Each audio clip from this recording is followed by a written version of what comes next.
Assalamualaikum dan salam sejahtera. Anda bersama saya Nur Asmida Arifin dalam berita 3 dimensi Institut Pembangunan dan Kecemerlangan Kepimpinan AILID.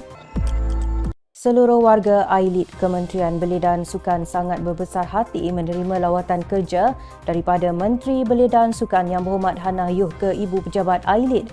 Dalam sesi lawatan kerja tersebut, Yang Berhormat Hannah Yuh berkesempatan untuk memberikan amanat dan harapan kepada AILID selaku agensi latihan di bawah Kementerian Belia dan Sukan agar dapat bergerak seiring dengan hala tuju yang dibawa oleh beliau. Menerusi temu bual yang dijalankan bersama unit berita 3 dimensi AILID, Yang Berhormat Menteri menyatakan harapan beliau agar AILID dapat meneruskan inisiatif dan usaha cemerlang yang telah dilaksanakan selama ini.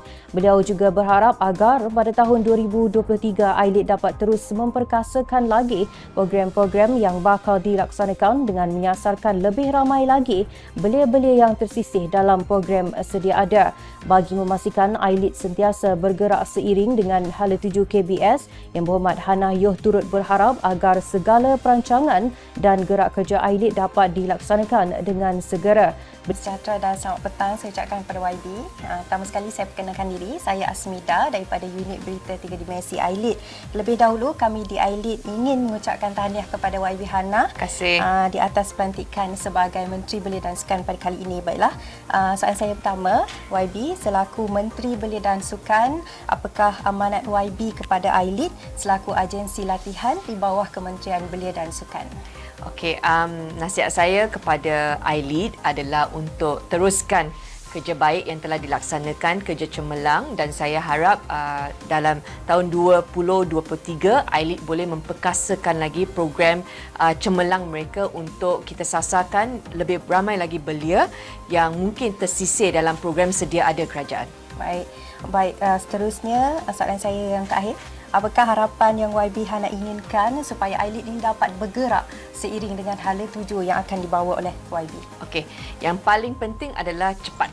Saya pastikan AILID boleh bergerak dengan cepat dan saya harap kali ini kita boleh ada kolaborasi dengan banyak lagi kementerian seperti Kementerian Perpaduan dan Kementerian Pendidikan untuk kita pastikan kumpulan sasar kita lebih besar daripada target group tahun ini.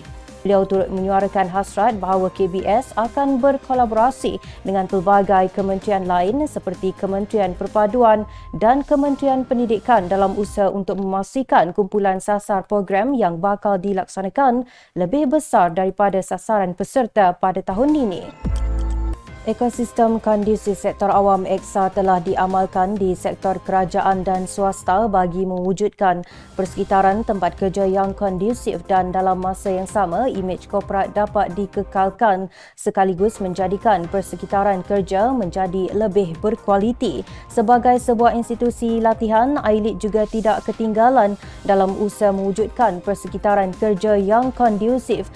Justeru, sesi pengauditan dalaman EXA AILID telah dilaksanakan oleh Jawatan Kuasa Audit EXA AILID bagi menilai sejauh mana ketersediaan AILID ke arah mendapatkan pensijilan dan pengiktirafan EXA daripada unit pemodenan takbiran dan perancangan pengurusan Malaysia mampu. Menurut Yang Berusaha, Tuan Haji Muhammad Haswandi Haji Ahmad, Ketua Pengarah AILID, bagi memastikan AILID mendapat pensijilan EXA, AILID perlu mewujudkan persekitaran tempat kerja yang kondusif dengan mengutamakan kebersihan, kekemasan dan keselamatan yang berstruktur. Tambah beliau lagi, menerusi pengauditan dalaman yang dilakukan dapat membantu AILID untuk lebih bersedia dan menambah baik teguran-teguran yang diberikan oleh Jawatan Kuasa Audit EXA AILID sebelum menghadapi pengauditan sebenar yang akan dijalankan oleh pihak mampu. Semoga usaha ini berupaya menjadikan AILID sebuah agensi yang lebih berkualiti di masa akan datang sekaligus berjaya untuk mendapatkan pengiktirafan dan pensijilan EXA. Dewasa ini, media sosial dan teknologi memainkan peranan penting untuk merealisasikan impian masyarakat ke arah kehidupan yang lebih moden. Kemajuan dalam bidang media sosial dan teknologi membuatkan kegunaannya dalam kehidupan seharian manusia menjadi semakin penting.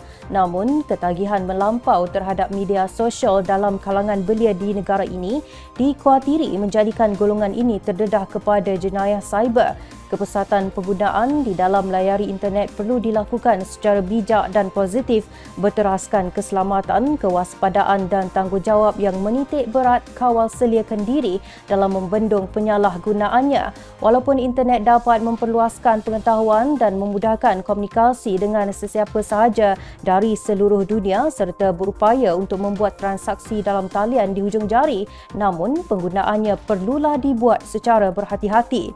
Para belia seharusnya perlu sentiasa berhati-hati dan berfikir panjang ketika melayari internet atau mendapatkan pelbagai maklumat menerusi saluran tersebut. Pelbagai maklumat yang tidak ditapis, berita palsu, jenayah skamer, penyalahgunaan data pribadi dan lain-lain jenayah cyber sudah pastinya boleh berlaku sekiranya kita tidak mengambil mudah mengenainya. Oleh yang demikian, Ailit ingin mengajak dan menyuruh agar para belia di negara ini supaya sentiasa berwaspada dan berhati-hati dalam melayari dan menggunakan rangkaian internet. Jangan sesekali berkongsi perkara yang tidak pasti. Saudara, hidup kita bermula dengan keputusan. Apa yang kita putuskan hari ini akan menentukan arah tuju hidup kita. Justru, buatlah keputusan dengan bijak. Sekian dulu dari saya. Terus ikuti kami di semua platform media sosial Ailit. Jangan lupa temui kami pada jam 3 petang dengan 3 berita penting 3 kali seminggu pada hari Isnin, Rabu dan Jumaat hanya di Berita 3 Dimensi. Saya Asmida Arifin. Assalamualaikum dan salam hormat.